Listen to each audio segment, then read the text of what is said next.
Hello friends, welcome back. This is Saurav once again. I am here with the chapter Atomic Structure. This video is for class 11th. तो last time हम discuss कर रहे थे atomic structure के बारे में.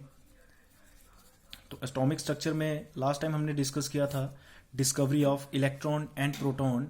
There after we discussed the Thomson model of atom which is also known as watermelon or pudding model of atom. तो आज हम बात करेंगे रदरफोर्ड. देखो, जब भी थॉमसन ने डिस्कवर कर दिया था एटम के बारे में, थॉमसन ने ये बताया कि एटम जो था that is just like a watermelon. उसके बाद डिफरेंट क्वेश्चन अराइज होना शुरू हो गए कि वेदर जो थॉमसन के अकॉर्डिंग जो इलेक्ट्रॉन्स है वो इम्बेडेड हैं सी ऑफ पॉजिटिव चार्ज और नॉट. तो इस जो क्वेश्चन को ओवरकम करने के लिए जो स्टेप लिया गया that was Rutherford. This was put forward bye Rutherford. Rutherford का पूरा नाम अर्नेस्ट रदरफोर्ड. तो रदरफोर्ड ने मॉडल ऑफ एटम कहाँ से दिया? 1911 में रदरफोर्ड अपना एक एक्सपेरिमेंट कर रहा था, स्कैटरिंग एक्सपेरिमेंट, जिसको रदरफोर्ड स्कैटरिंग एक्सपेरिमेंट भी बोलते हैं. वो स्टडी कुछ और कर रहा था, लेकिन जब उसने ऑब्जर्व किया वहां से उसने अपना मॉडल ऑफ एटम भी प्रोड्यूस कर दिया. तो सबसे पहले रदरफोर्ड का जो स्कैटरिंग एक्सपेरिमेंट था, रदरफोर्ड स्टडी कर रहा था scattering of alpha rays by thin gold foil.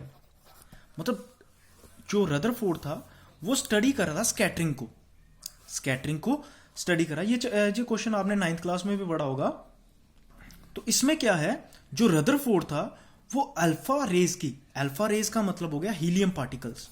Alpha raise जो होती हैं that are positively charge rays, इनको हीलियम पार्टिकल भी बोलते हैं. इनके ऊपर चार्ज +2 होता है और मास इनका 4 होता है. तो ये जो रदरफोर्ड था, रदरफोर्ड स्टडी कर रहा था अल्फा रेज की scattering by gold, thin gold foil. Gold की फाइल को, कोई भी फाइल हो गया, कोई भी शीट ले लो आप गोल्ड की, उसके ऊपर अल्फा रेज को स्ट्राइक कर रहा था. वहां से स्टडी कर रहा था whether the scattering, how the scattering occurs, कैसे किस तरह से स्कैटरिंग होती है, क्या सारी की सारी रेज स्कैटर होती है, वो हम आगे डिस्कस करेंगे. तो रदरफोर्ड का जो मॉडल था, रदरफोर्ड का जो स्कैटरिंग एक्सपेरिमेंट था, उसमें उसने क्या लिया, एक रेडियो एक्टिव सबस्टांस लिया. देखो, रेडियो एक्टिव सबस्टांस जो होते हैं, ऐसे सबस्टांसेस होते हैं जो स्पॉन्टेनियस एमिशन करते हैं. स्पॉन्टेनियस का मतलब एक ही टाइम पे अल्फा रेज भी प्रोड्यूस करे, बीटा रेज भी प्रोड्यूस करे और गामा रेज भी प्रोड्यूस करे. मतलब ऐसे पार्टिकल्स जैसे पोलोनियम हो गया, आप जानते होंगे पोलोनियम के बारे में. इंडिया ने जब फर्स्टली 1999 में जब न्यूक्लियर टेस्ट किया था, वहां पे पोलोनियम को यूज किया था. That was polonium. Radio active substance है. जैसे यूरेनियम भी है, यूरेनियम रेडियो एक्टिव सबस्टांस है, इसको भी यूज किया जाता है रेडियो एक्टिविटी में. ये ऐसे सबस्टांसेस होते हैं जो स्पॉन्टेनियस एमिशन करते रहते हैं, मतलब जो हाईली अनस्टेबल होते हैं. अगर इनको ओपन में रख दिया जाए, यहां से अल्फा रेज भी निकलती हैं, बीटा रेज भी निकलती हैं और गामा रेज भी निकलती हैं. अल्फा रेज मतलब positively charge particles, beta raise means electrons and gamma rays high energy radiations. तो रेडियो एक्टिविटी के बारे में मैं आपको थोड़ा सा बता देता हूं. रेडियो एक्टिविटी को डिस्कवर किया था जो सबसे पहले, दैट वाज बैकुरेल. तो इसने रेडियो एक्टिव को फर्स्ट टाइम ऑब्जर्व किया था. लेटर ऑन आपने नाम सुने होंगे madam Curie and Pierre Curie. Both were the husband and wife. They were highly nominated and got the Nobel prize in radio activity. इन्होंने रेडियो एक्टिविटी पे research करके, जो आप हाईली, जब आप आगे रेडियो एक्टिविटी पढ़ेंगे वहां पे इनका नाम पढ़ेंगे, Curie madam Curie and Pierre Curie. इनका एक बहुत बड़ा कंट्रीब्यूशन है रेडियो एक्टिविटी में. तो हम वापस चलते हैं अपने टॉपिक पे. तो इसने क्या किया, रदरफोर्ड ने एक रेडियो एक्टिव सबस्टांस लिया, उसको लेड के चैम्बर में रखा, अब लेड मीन्स पीबी इसको इसलिए लिखते हैं बिकॉज प्लम्बियम इसको नाम है, तो नाम इसका लेड है, कॉमन नेम लेड. इसके बीच में रेडियो एक्टिव सबस्टांस लिया, अब रेडियो एक्टिव सबस्टांस ऐसा सबस्टांस होता है यहां से अल्फा रेज भी निकलेंगी, बीटा रेज भी निकलेंगी और गामा रेज भी। रदरफोर्ड ने क्या किया, बीटा रेज और गामा रेज को ब्लॉक कर दिया, बीटा रेज और गामा रेज को ब्लॉक कर दिया, सिर्फ अल्फा रेज को अलो किया बाहर निकलने के लिए, अल्फा रेज को बाहर निकलने दिया। बाकी बीटा रेज नेगेटिवली चार्ज थी, उसके सामने पॉजिटिव प्लेट लगाए तो ये सारे के सारे डेविएट हो गई पॉजिटिव की तरफ, तो ये ब्लॉक हो गई। तो गामा रेज को भी उसने कंज्यूम करवा दिया, एब्जॉर्ब करवा दिया। अब जब रदरफोर्ड ने रेडियो एक्टिव सबस्टांस को लेड चैम्बर में रखा, वहां से सिर्फ अल्फा रेज को अलो किया पास करवाने के लिए, बीच में उसने एक स्लिट को यूज किया, बीच में उसने स्लिट को यूज किया। स्लिट का काम सिर्फ ये था फाइन बीम को प्रोड्यूस करना। फाइन बीम का मतलब कि जो हमारी रेडिएशंस आ रही हैं वो बिखरी हुई नहीं होनी चाहिए। स्लिट जैसे आप लेजर देखते हैं, लेजर में क्या होता है, आप चाहे कितनी भी रेडिएशन पास करवा रहे हैं, लेकिन जितना उसका होल होगा, जितनी उसके बीच में स्पेस होगी, वही रेडिएशन बाहर निकलेंगी। तो स्लिट का काम है सिर्फ फाइन बीम को प्रोड्यूस करना। उसके बाद आगे गोल्ड की फाइल को रख दिया गया, गोल्ड की फाइल को रख दिया गया, गोल्ड फाइल को रख दिया गया। फिर उसके अराउंड एक सर्कुलर स्क्रीन को सराउंड कर दिया गया, सर्कुलर स्क्रीन को सराउंड कर दिया गया गोल्ड फाइल के अराउंड, और सर्कुलर स्क्रीन को कोट कर दिया गया, सर्कुलर स्क्रीन को कोट कर दिया गया जिंक सल्फाइड के साथ। देखिए उसने क्या किया, यहां पे रेडियो एक्टिव सबस्टांस लिया, उसको लेड के चैम्बर में रखा, तो उसको पास करवाया स्लिट में से और गोल्ड फाइल के ऊपर स्ट्राइक किया। जब गोल्ड फाइल के ऊपर स्ट्राइक किया, अब देखना चाहते थे कि स्कैटरिंग वेदर इट अकर्स और नॉट, तो उसके आगे पीछे गोल्ड फाइल को सर्कुलर स्क्रीन को कोट करके जिंक सल्फाइड के साथ रख दिया, सो दैट हमें पता चल जाए कि whether the scattering is occurring और नॉट, क्या स्कैटरिंग हो रही है या ना।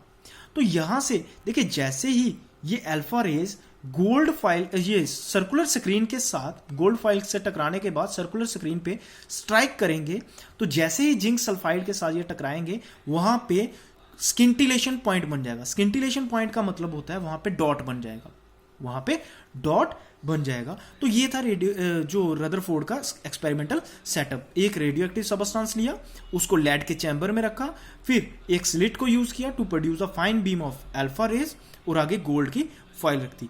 अब इसकी ऑब्जर्वेशन क्या थी, कुछ रेज सीधी आई और सीधी पास कर गई, कुछ रेज सीधी आई और सीधी पास कर गई। ये कितनी थी, 99% रेज जो थी वो सीधी आई और सीधी बीच में से गोल्ड फाइल के बीच में से पास कर गई। कुछ रेज यहां से डिफ्लेक्ट हो गई स्मॉल एंगल के साथ, कुछ रेज, ये इसकी ऑब्जर्वेशन में आएगा। एक्सपेरिमेंटल सेटअप के बाद हम ऑब्जर्वेशन की बात करेंगे। जैसे आप प्रैक्टिकल करते हैं, आप अपना एक्सपेरिमेंट परफॉर्म करते हैं, ऑब्जर्वेशन लेते हैं, उसके बाद conclusion. Same is the case, ये भी प्रैक्टिकली परफॉर्म कर रहे थे। तो इसमें जब ऑब्जर्वेशन में पहली ऑब्जर्वेशन ये आई कि 99% रेज, कुछ बुक्स में 99.99 भी होगा, तो कंफ्यूज नहीं होना। तो 99% रेज जो है वो सीधी पास कर गई without any deflection, gold file के बीच में से विदाउट एनी डिफ्लेक्शन पास कर गई। उसके बाद कुछ रेज डिफ्लेक्ट हो गई स्मॉल एंगल के साथ, कुछ रेज डिफ्लेक्ट हो गई स्मॉल एंगल के साथ, और वेरी फ्यू रेज का मतलब हो गया 1 in 20,000, 20,000 में से एक रे, 20,000 में से एक रे जो थी वो डिफ्लेक्ट बैक, जिसको हम रिफ्लेक्ट बोल सकते हैं, वो रिफ्लेक्ट हो गई वापस। तो ये इसकी 3 ऑब्जर्वेशन थी। सबसे पहले आपने इसके बारे में लिखना है एक्सपेरिमेंट में किया क्या। In this experiment he took a radioactive substance in a lead chamber and placed a slit in its paths so that a fine beam of alpha rays can be produced. Then the rays are allowed to strike on the gold foil.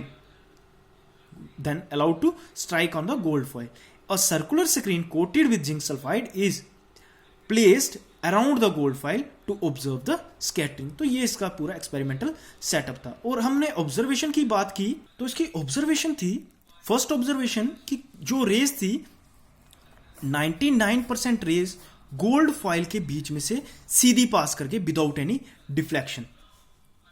दूसरी observation थी कि कुछ raise इसके बीच में पास करने के बाद deflect हो गई स्मॉल एंगल के साथ, और 1 in 20,000 मतलब 20,000 रेज अगर हम पास करवा रहे हैं तो उसमें से एक रे वापस मतलब very very few reflect back हो रही थी। कहां से? गोल्ड फॉइल में से। तो ये इसकी ऑब्जर्वेशन थी। अब इन्हीं ऑब्जर्वेशन के बेसिस पे इसने कंक्लूड किया, देखो फर्स्ट इसकी ऑब्जर्वेशन थी कि 99% जो रेज हैं वो डिफ्लेक्ट विदाउट एनी डिफ्लेक्शन पास कर रही हैं, विदाउट एनी डिफ्लेक्शन। तो यहां से इसका कंक्लूजन ये निकला कि रेज आई गोल्ड फॉइल के बीच में से पास कर गई सीधी की सीधी, गोल्ड फॉइल के बीच में से सीधी की सीधी पास कर गई। इसका मतलब कि 99% जो स्पेस है इन द गोल्ड फॉइल या फिर atom is empty,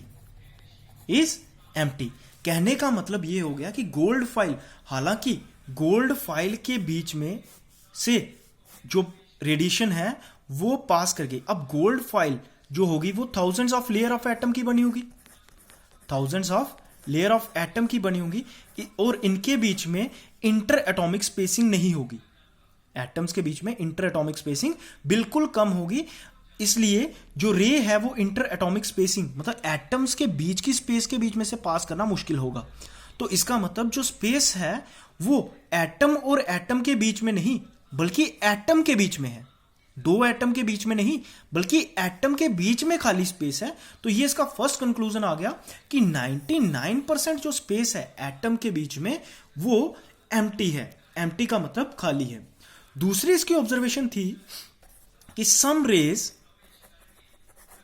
deflected by small angle.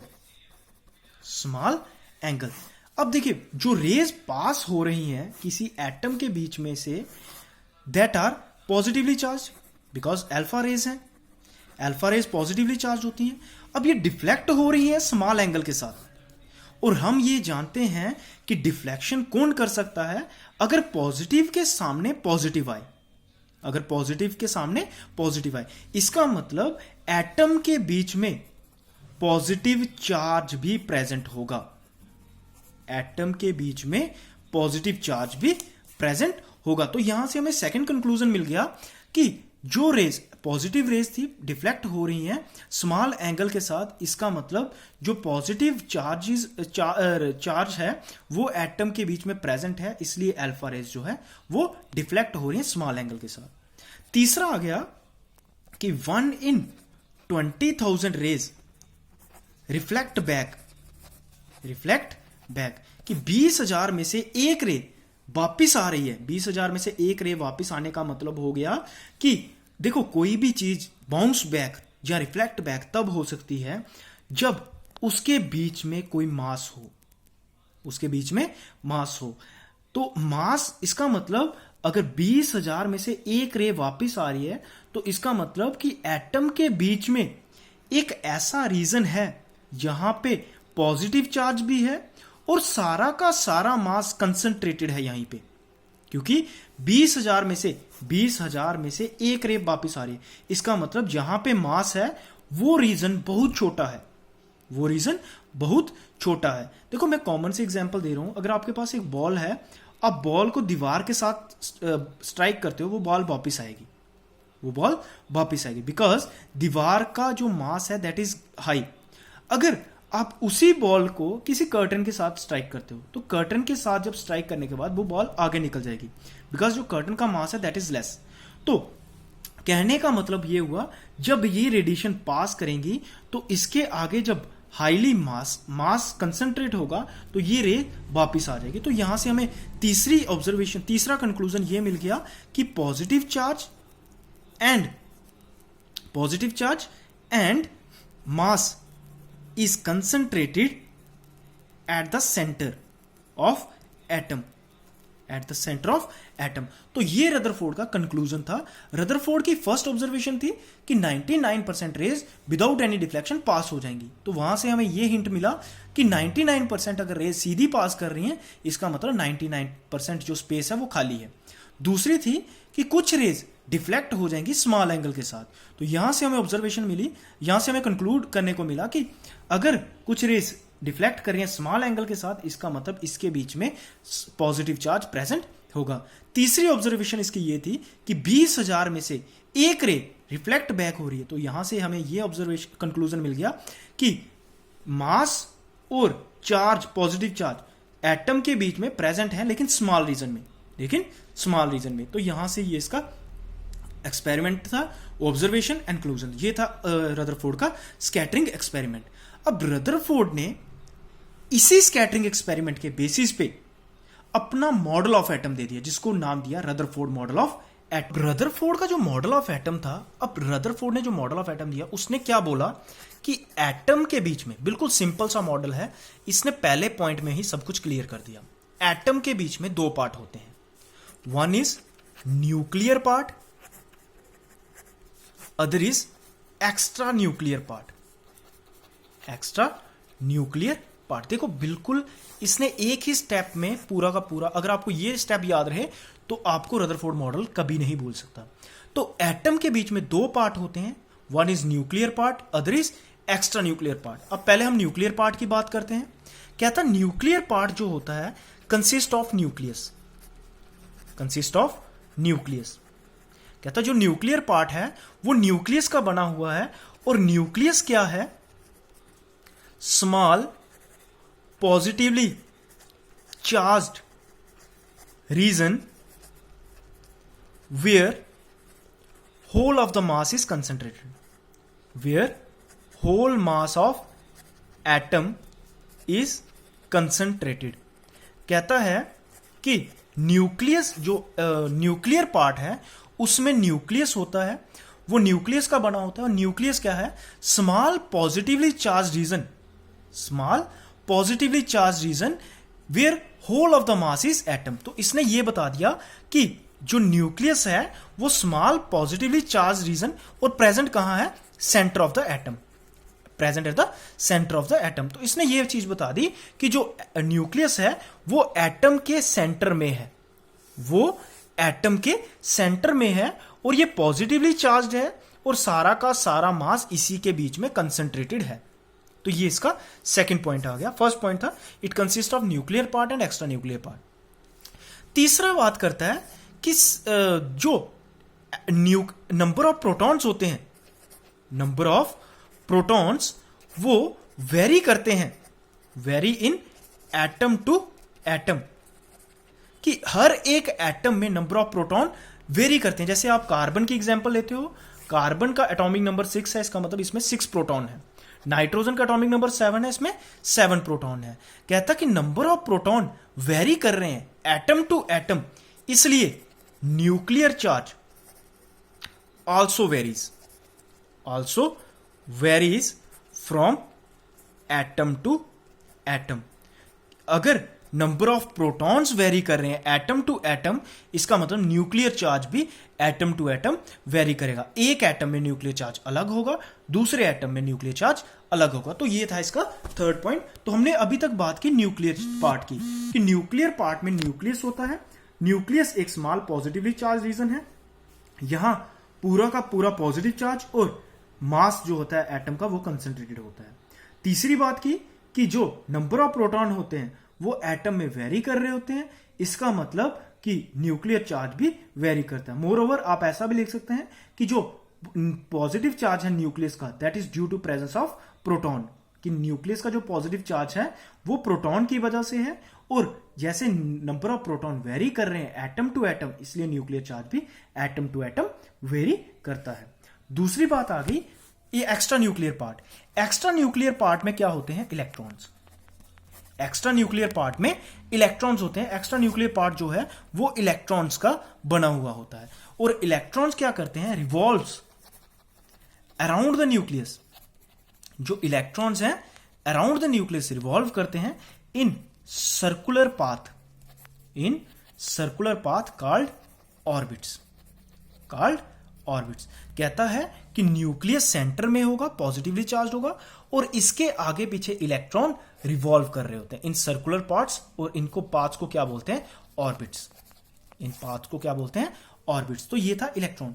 और लास्ट पॉइंट इसने बोला कि number of proton is always equal to number of electron, that's why atom is electrically neutral. तो इसका मतलब हो गया कि जितने प्रोटॉन होंगे इतने ही इलेक्ट्रॉन होंगे। इसका मतलब जितना पॉजिटिव चार्ज इतना ही नेगेटिव चार्ज। तो हेंस जो एटम के ऊपर चार्ज होगा, पॉजिटिव नेगेटिव कैंसिल आउट हो जाएगा, जो एटम के ऊपर पूरा चार्ज होगा that will be zero charge, that will be zero charge. तो ये था रदरफोर्ड का मॉडल ऑफ एटम। रदरफोर्ड बोलता है एटम जो है दो पार्ट का बना है, nuclear part, extra nuclear part. Nuclear part consist of nucleus which is small positively charged region where whole of the mass and charge positively charged is concentrated। तो क्योंकि जो न्यूक्लियस है वो पॉजिटिवली चार्ज है, जो पॉजिटिव चार्ज है nucleus का वो प्रोटॉन्स की वजह से है, इसलिए जो प्रोटॉन्स हैं एटम टू एटम वेरी करते हैं, इसलिए न्यूक्लियर चार्ज भी वेरी करेगा। और इलेक्ट्रॉन जो है वो रिवॉल्व करते हैं न्यूक्लियस इन सर्कुलर ऑर्बिट्स, जिनको पाथ, सर्कुलर पाथ बोलते हैं, या फिर इनका नाम है ऑर्बिट्स। और लास्ट पॉइंट में ये बोलता है कि जितना नंबर ऑफ प्रोटॉन होंगे इतने ही नंबर ऑफ इलेक्ट्रॉन होंगे, इसलिए जो एटम होगा पूरा का पूरा न्यूट्रल होगा। तो ये था रदरफोर्ड का एटम का मॉडल, कि रदरफोर्ड मॉडल ऑफ एटम क्या बोलता है। अब जब इसने इतना सारा एक्सप्लेन कर दिया, अब ड्रॉबैक, हर एक चीज की एक्सप्लेनेशन होती है पहले, फिर उसको क्रॉस क्वेश्चनिंग होती है। अगर क्रॉस क्वेश्चनिंग में क्लैरिफाई ना कर पाए वो उसकी लिमिटेशन बन जाती है। तो रदरफोर्ड के साथ भी ऐसा ही हुआ। तो रदरफोर्ड ने एक सिंपल सा मॉडल दे दिया एटम का। रदरफोर्ड ने बोल दिया कि एटम के सेंटर में न्यूक्लियस होगा, पॉजिटिवली चार्ज, और इसके around negatively charge electron revolve कर रहे हैं। यही इसका ड्रॉबैक बन गया, यही इसका ड्रॉबैक होता है, जहां फिर लिमिटेशन जिसको आप बोलते हो, कमियां रह गई इसमें। तो रदरफोर्ड ने बोला कि electrons revolves around nucleus in circular orbits। इसने ये बोला कि इलेक्ट्रॉन जो हैं वो न्यूक्लियस के अराउंड रिवॉल्व करते हैं सर्कुलर ऑर्बिट्स में, मतलब सर्कुलर ऑर्बिट्स में वो रिवॉल्व करते हैं। तो ड्रॉबैक इसका क्या हुआ कि जो क्लासिकल मैकेनिक्स है, या क्लासिकल फिजिक्स बोलते हो जिसको, देखो दो तरह की फिजिक्स है, मैकेनिक्स बोलते हैं जिसको, एक होती है क्वांटम, एक होती है क्लासिकल। क्लासिकल होती है जो, जिसको हम पुरानी फिजिक्स बोलते हैं, जो इसके साथ हेवनली बॉडीज के साथ आप बोल सकते हो, जो डील करती थी। जहां फिर इसको आप इसको क्वांटम थ्योरी भी, क्लासिकल थ्योरी, सॉरी इसको आप क्वांटम थ्योरी भी बोल सकते हैं, क्वांटम मैकेनिक्स या फिर क्वांटम थ्योरी। देखो होता क्या है, क्वांटम थ्योरी के अकॉर्डिंग सिंस इलेक्ट्रॉन जो है वो नेगेटिवली चार्ज है, जो न्यूक्लियस है वो पॉजिटिवली चार्ज, क्वांटम फिजिक्स ये बोलती है कि, quantum physics of electromagnetic theory ये बोलती है, कभी भी अगर कोई charge particle oppositely charge particle के अराउंड मूव कर रहा है, देखो फिर से रिपीट कर रहे हैं, अगर कोई चार्ज पार्टिकल किसी अपोजिटली चार्ज, देखो ये नेगेटिव चार्ज था, ये पॉजिटिव के अराउंड रिवॉल्व कर रहा है, तो जब भी ये नेगेटिवली अपोजिटली चार्ज पार्टिकल के अराउंड रिवॉल्व करेगा तो ये एनर्जी लूज करेगा, ये एनर्जी लूज करेगा। अगर ये एनर्जी लूज करेगा इसका मतलब ये सर्कुलर पाथ को छोड़ के स्पाइरल पाथ में आ जाएगा। इसका मतलब ये सर्कुलर पाथ को छोड़ के स्पाइरल पाथ में आ जाएगा, और ऐसा टाइम आएगा एक जब ये न्यूक्लियस के अंदर गिर जाना चाहिए। क्या होता है कि जब भी कभी, क्वांटम फिजिक्स जो है वो ये चीज बोलती है कि जब भी कभी कोई negatively charge particle positively charge particle के अराउंड मूव करे तो वो एनर्जी लूज करेगी। अगर कोई बॉडी सर्कुलर पाथ में मूव कर रही है और एनर्जी लूज कर रही है, इसका मतलब ये थोड़ी देर के बाद एनर्जी लूज करेगी और सर्कुलर पाथ से स्पाइरल पाथ में आ जाएगी। और जब ये स्पाइरल पाथ में आ जाएगी एनर्जी लूज करते करते, एक ऐसा टाइम आएगा कि ये न्यूक्लियस के बीच में गिर जाना चाहिए। इसका मतलब electron should fall into nucleus, fall into nucleus. But ऐसा होता नहीं है, क्योंकि इलेक्ट्रॉन कभी भी न्यूक्लियस के बीच में नहीं गिरता। तो ये इसका ड्रॉबैक था, लिमिटेशन थी कि ऐसा कि जो रदरफोर्ड का मॉडल था, रदरफोर्ड ने ये बोला कि एटम के बीच में न्यूक्लियस सेंटर में है और इलेक्ट्रॉन इसके अराउंड रिवॉल्व कर रहा है। तो लेकिन क्वांटम फिजिक्स, इलेक्ट्रोमैग्नेटिक थ्योरी ये बोलती है कि अगर कोई charge particle oppositely charge particle के अराउंड मूव कर रहा है तो वो एनर्जी लूज करेगा। अगर एनर्जी लूज करेगा इसका मतलब सर्कुलर पाथ से स्पाइरल पाथ में आके एक ऐसा टाइम आएगा जब इलेक्ट्रॉन न्यूक्लियस के बीच में गिर जाना चाहिए, बट ऐसा होता नहीं है। तो यही इसका मेन लिमिटेशन था। रदरफोर्ड मॉडल फेल क्यों हुआ? इस लिमिटेशन को ओवरकम करने के लिए नील बोहर ने अपना मॉडल दिया, उसने भी रदरफोर्ड के पोस्टुलेट को यूज किया, जिसको बोहर मॉडल ऑफ एटम बोलते हैं। वो हम नेक्स्ट टाइम आपके साथ डिस्कस करेंगे। आई होप आपको यहां से समझ आ गई होगी। अगर आपको कोई क्वेरी होगी, कोई क्वेश्चन होगा तो आप कमेंट बॉक्स में लिख सकते हैं। Thank you.